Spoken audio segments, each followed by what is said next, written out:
Hello students. आज की हमारे इस कक्षा का जो टॉपिक है वो है अंशों को कटौती या बट्टे पर निर्गमन करना, issue of shares at discount. और दूसरा जो हम टॉपिक इसमें डिस्कस करेंगे वो है अंशों का अधिप्रावर्तित होना, over subscription of shares. Issue of shares at discount. यदि कंपनी अपने अंशों को उनके अंकित मूल्य से कम पर निर्गमित करे तो यह निर्गमन अंशों का बट्टे पर निर्गमन कहलाता है। अंकित मूल्य और निर्गमन मूल्य का अंतर बट्टा कहलाता है। जैसे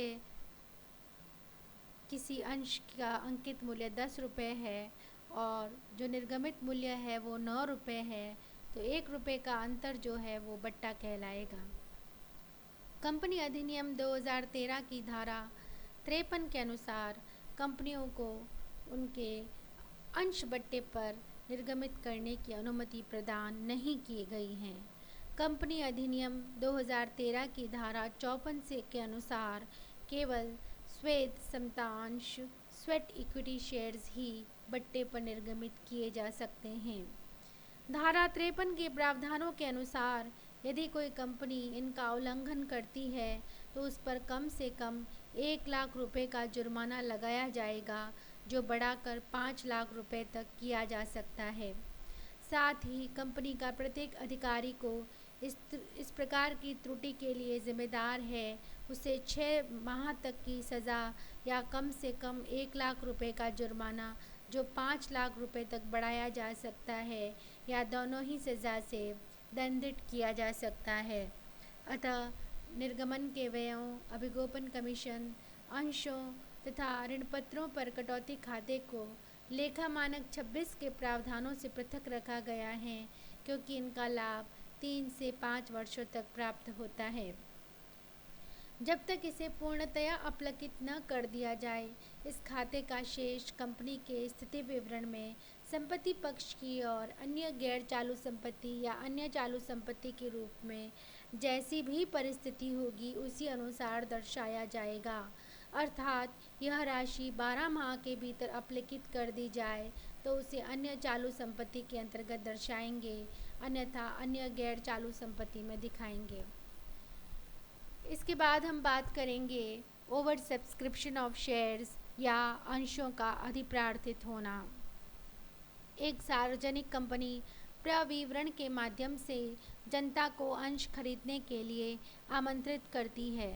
प्रविवरण में कंपनी द्वारा विक्रय के लिए प्रस्तुत अंशों की संख्या का उल्लेख रहता है। इस संख्या से अधिक मात्रा में अंशों के लिए आवेदन प्राप्त हो जाए तो इसे अंशों का अधिप्रार्थित होना कहते हैं। कंपनी द्वारा विक्रय के लिए प्रस्तावित संख्या से कम प्रार्थना पत्र प्राप्त होने पर उक्त प्रार्थित संख्या से अधिक अंशों का आवंटन नहीं किया जा सकता। अप्रार्थित अंश अनिर्गमित ही रह जाते हैं, परंतु अधिक मात्रा में प्रार्थना पत्र प्राप्त होने पर उसे अंशों का अधिप्रार्थित होना कहते हैं और कंपनी द्वारा निर्गमित संख्या से अधिक अंश आवंटित नहीं किए जा सकते। इस अधिप्रार्थित संख्या के आवेदन पत्रों का निम्नलिखित में से किसी एक रूप में किया जा सकता है। पहला, अधिप्रार्थित आवेदकों के प्रार्थना पत्र पूर्णतया अस्वीकार करना। कुछ आवेदकों को पूर्ण आवंटन, कुछ को आंशिक रूप से आवंटन तथा कुछ के आवेदनों पर पूर्ण अस्वीकृति भेजने हेतु मिश्रित रूप से आवंटन करना। और तीसरा जो तरीका है वो है सभी आवेदकों को यथानुपात यानी प्रोरेटा आवंटन करना। कंपनी को कम से कम सार्वजनिक निर्गमन का 50% भाग लघु व्यक्तिगत विनियोजकों के लिए आरक्षित रखना चाहिए। जो स्मॉल इन्वेस्टर्स होते हैं, इंडिविजुअल्स होते हैं, उनके लिए अधिप्रार्थित की दशा में उपरोक्त आरक्षित संख्या को छोड़ शेष को अनुपातिक आधार पर आवंटन किया जाएगा। लघु व्यक्तिगत विनियोजकों से आशय ऐसे विनियोजकों से है जो 2 लाख रुपए तक की प्रतिभूतियों के लिए आवेदन करता है या बोली लगाता है। सेबी ने इसके संबंध में दिशा निर्देश प्रदान किए हैं। अधिप्रार्थित होने पर अंशों के आवंटन संबंधी जो सेबी द्वारा दिशा निर्देश प्रदान किए गए हैं वो इस प्रकार है।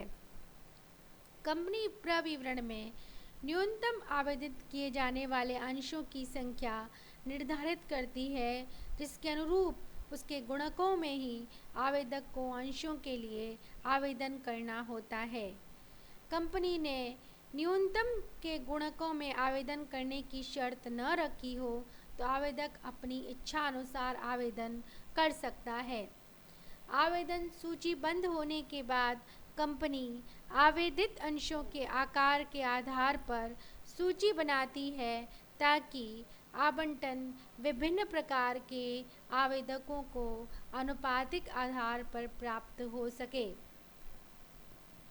यदि कंपनी ने किसी वर्ग विशेष के लिए अंश आरक्षित किए हैं तो प्रत्येक आरक्षित वर्ग के आवेदकों की अलग अलग सूची बनेगी, जिससे प्रत्येक वर्ग के आवेदक को उनके लिए आरक्षित अंशों के अनुपात में आवेदन हो सके। यदि किसी वर्ग के लिए आरक्षित अंशों से कम के लिए आवेदन प्राप्त हुए हैं हो तो शेष अन्य वर्ग के आवेदकों को आवंटित कर दिए जाएंगे। कंपनी को कम से कम उतने अंशों का आवंटन तो करना ही होगा जितने अंशों के लिए उसने प्रविवरण में न्यूनतम आवेदित संख्या निर्धारित की है, परंतु उससे अधिक आवंटित होने पर यह आवश्यक नहीं है कि वे न्यूनतम के गुणकों में हो।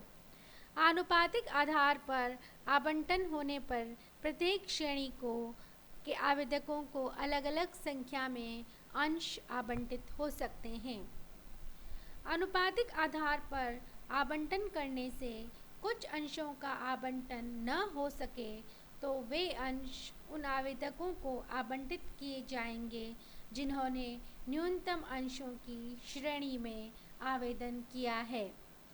यदि ऐसा आवंटन करने पर आवंटित अंशों की संख्या द्वारा प्रस्तावित अंशों से अधिक हो जाए तो प्रस्तावित संख्या से 10% अधिक तक अंश आवंटित किए जा सकते हैं।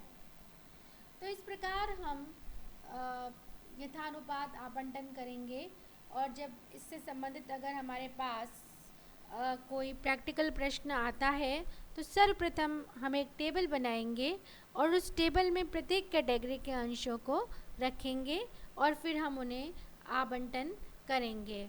जो टेबल बनाएंगे उसके कुल 8 भाग कॉलम्स होंगे।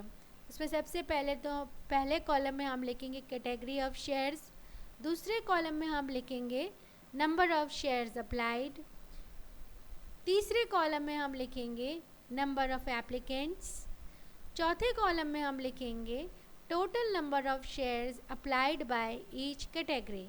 तो हम सेकंड कॉलम और थर्ड कॉलम को जब हम गुणा करेंगे तो हमारे पास total number of shares applied by each category आ जाएगा। उसके बाद हम पांचवें कॉलम में लिखेंगे proportionate number of shares allotted. उसके बाद हम लिखेंगे नंबर ऑफ सक्सेसफुल एप्लीकेंट्स। छठे कॉलम में सातवें कॉलम में number of shares allotted to each successful applicants and जो लास्ट कॉलम होगा उसमें हमारे पास आएगा टोटल शेयर्स अलॉटेड, मीन्स हमने टोटल नंबर ऑफ शेयर्स उनको कितने अलॉट किए हैं। तो इस प्रकार हम टेबल बनाकर ओवर सब्सक्रिप्शन का अगर हमारे पास प्रश्न आता है, प्रैक्टिकल प्रश्न आता है तो उसको हम सॉल्व करेंगे। उसके बाद हम उसके से संबंधित सारी एंट्रीज, जर्नल एंट्रीज करेंगे। तो आशा है समझ में आया होगा आपको। धन्यवाद।